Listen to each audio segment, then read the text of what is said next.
A Thunder Bay murder trial is now underway at the city courthouse. Good evening and thank you for joining us. 34-year-old Justin Coaster pleaded not guilty to second-degree murder and criminal negligence causing bodily harm when the trial began this morning. The victim was 37-year-old Charlie Finlayson. The court heard he died from a single gunshot wound to the head. The shooting occurred at a home on McMillan Street in July of 2022. The Crown says the bullet also grazed a second person after it struck and killed Finlayson. Police spent the next 6 weeks searching for a suspect, leading to a 6-hour standoff on Blucher Avenue where Coaster was arrested. The question of who actually fired the bullet that killed Finlayson will be the focus of the trial. The case is expected to take 5 days to be heard and is being decided by a judge alone. Thunder Bay's extreme cold snap has made things even harder for the city's homeless population. Officials with Elevate NWO say they've been able to get a number of people out of their tents and into local hotels, but they estimate there are still around 30 people living outside at local encampments. Jessica Clement has the details. As the mercury drops into the -30s, local organizations are trying their best to support and shelter Thunder Bay's homeless population. Elevate NWO's Executive Director Holly Govan says through the Hotel Intervention Plan, funded by the federal government through its Reaching Home program, they've been able to help about 22 people move into hotels. On top of that, they've been able to relocate another 11 to the organization's harm reduction housing units. We prioritized people who had really significant medical issues, people in wheelchairs, things like that, people with major accessibility issues. We prioritized them for our hotel stays. And then from there, other people who might not be best supported in shelter systems or maybe unwilling or unable to go to shelter systems. However, Govan notes there's still about 30 people living in homeless encampments or in their cars. That's a pretty significant number.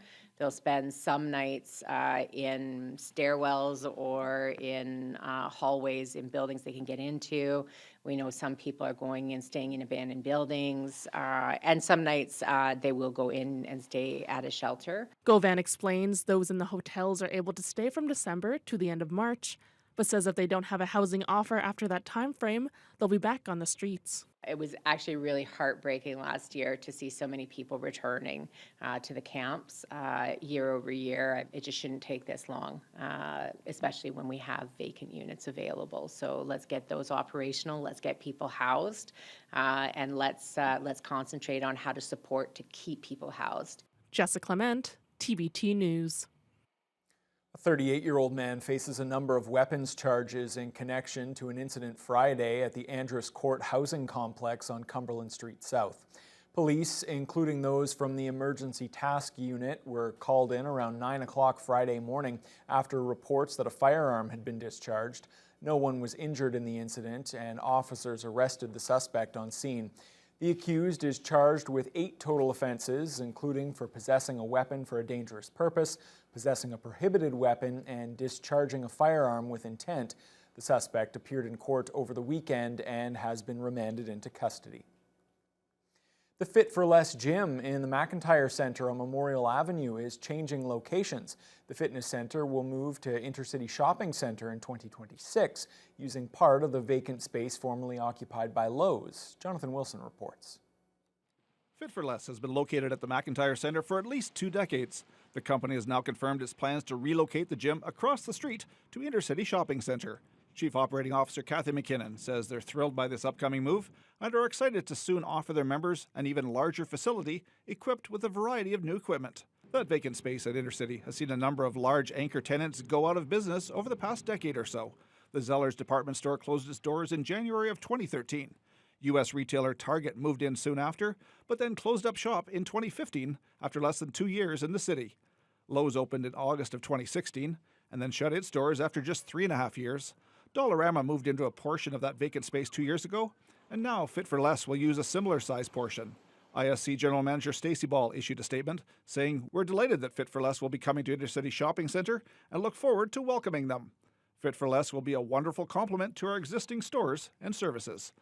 The move will happen in 2026, and it's believed the new location will help accommodate the gym's increasing membership. Jonathan Wilson, TBT News. There's no Thunder Bay City Council meeting tonight. That's because City Manager John Collin and a delegation of City Council members is attending the Rural Ontario Municipal Association Conference in Toronto. Premier Doug Ford was one of the guest speakers at Roma today. It's wonderful to be back for the 2025 Roma Conference with so many of my cabinet and caucus colleagues. I also want to thank all the associations here as well, along with the mayors and the regions and the councillors, and just one big happy family. As long as we keep giving money, it's going to be a big happy family. Ford used his speech to highlight his government's investments in rural and northern Ontario and criticized previous governments for letting roads and other infrastructure deteriorate. He also spoke about bringing high-speed internet to the far north, increasing OPP funding subsidies, and being an advocate for towns and cities outside the GTA. As Premier of Ontario, I will always fight for the people of this province, including our incredible rural communities, and I'll do everything in my power, and I'll use every single tool in our toolbox to stand up for Ontario and Canada. I want to thank you all. I want to thank you for your contributions, and may God bless the people of Ontario. Thank you. The Roma Conference wraps up tomorrow. Thunder Bay Superior North MPP Lise Vaugeois is upset about the impending closure of the BMO, formerly Bank of Montreal, branch in Schreiber. But she says there's still hope for the community as it scrambles to come up with a solution. The letter from BMO actually says in small print at the end that it's possible to make an appeal to the Financial Consumer Agency of Canada. And that appeal is possible if BMO has not adequately consulted the community. Well, there's been no consultation. So I don't think there's any question that there is the right to make an appeal and to challenge the decision, which I will be supporting. The branch celebrated its 100th year of service in 2013, but bank officials are now planning to close the doors on July 25th, despite the fact that it's the only bank between Nipigon and Marathon. There will be an information session on February 12th about the closure. Schreiber's mayor and council have begun looking for solutions, including trying to attract another financial institution to the town. But Vaugeois says that may take a few years, leaving many in the lurch. Some people have suggested, let's bring in a credit union. So I've done a little bit of research on that. A new credit union takes at least 2 years to set up. But is there a possibility of a branch being set up there from an existing credit union? That's a big question. It will take, it takes quite a lot of work to dig into that. Meanwhile, MP Patty Hajdu has issued a statement saying this trend of banks closing branches in rural communities deeply affects many members who rely on in-person services. Well, this year marks Cambrian Players' 75th anniversary. To commemorate the occasion, the amateur theatre company performed a staged reading on Saturday night of their first ever production called Arsenic and Old Lace. Emma Chilton was there. You get tired playing cards and you start cleaning your gun, and next thing you know, you've shot yourself in the foot. On December 9th, 1949, Arsenic and Old Lace was the first play that Cambrian performed, directed by Marion Bell at the Port Arthur Technical and Commercial School, later known as Hillcrest High School. Back then, the tickets were sold for $1. Cheryl Salen, the director of the current production of Arsenic and Old Lace, noted that nearly all the tickets for the reading were sold. So it is a play that has a lot of history with Cambrian. It is the very first play that Cambrian ever put on in 1949. We have done it every 25 years since.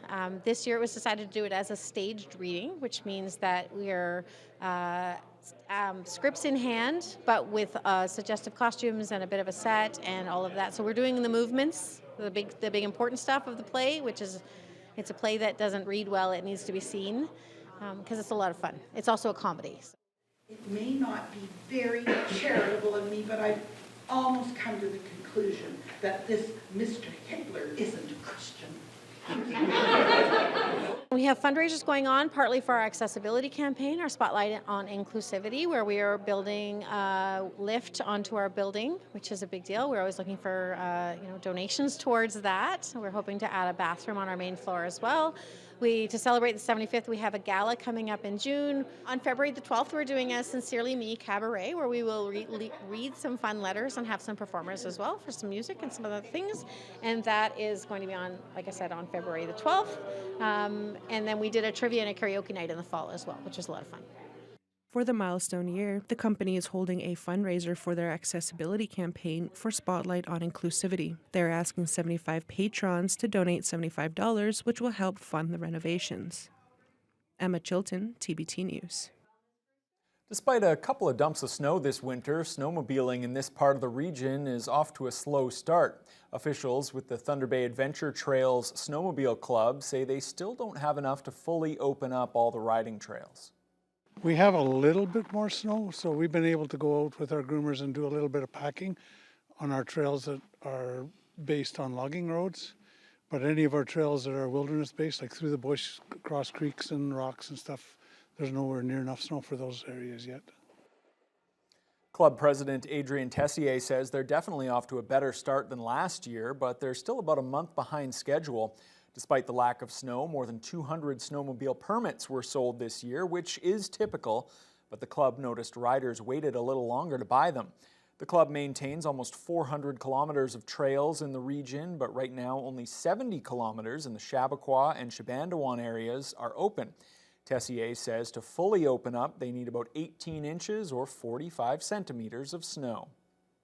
So right here you can see we've got probably 3 or 4 inches of snow.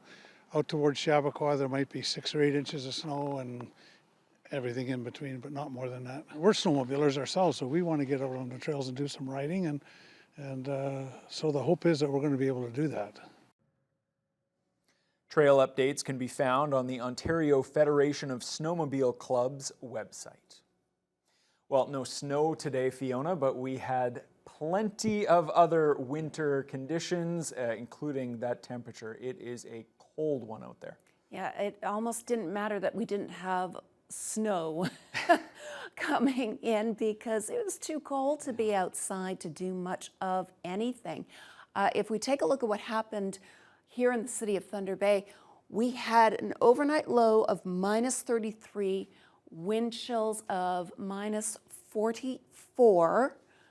Actually, shouldn't call it an overnight low. It was an early morning low because that was the wind chill up until, I'd say, 10, 11 o'clock this morning. Now, this afternoon, it warmed up to -24. I can't believe I said warmed up. Wind chills of -35 and lots of sunshine, winds picking up throughout the day. In many ways, Thunder Bay kind of got off lucky because areas to the west dealing with very, very cold conditions as well. Now at this hour, Red Lake at -30, -29 in Kenora, Dryden, Fort Francis, but it really doesn't matter the temperature, it's the wind chill. What does it feel like to folks out there?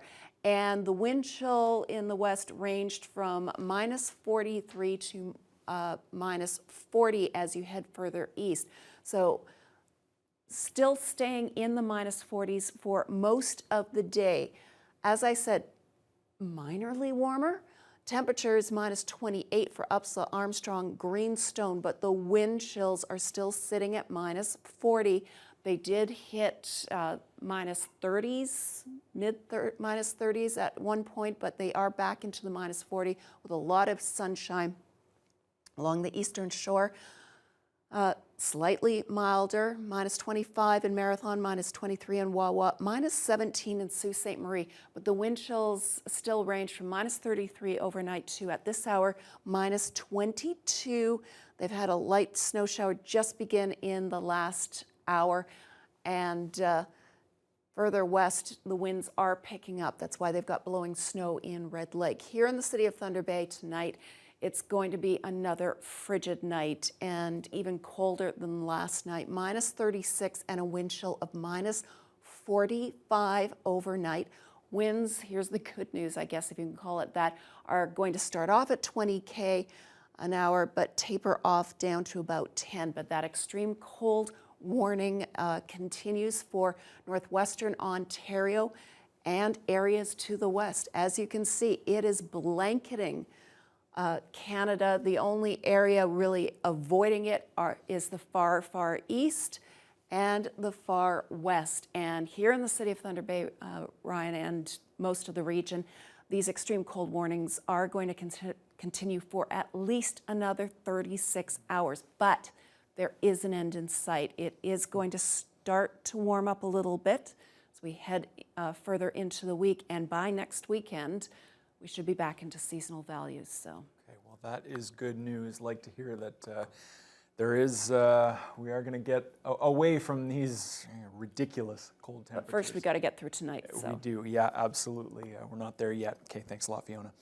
All right, well, speaking of the cold, that is the reason that Donald Trump's inauguration was moved indoors today in Washington, D.C. Of course, nothing like we're seeing here, but yes, Donald Trump is now officially the 47th President of the United States. We'll have details on that right after the break. Instead of taxing our citizens to enrich other countries, we will tariff and tax foreign countries to enrich our citizens.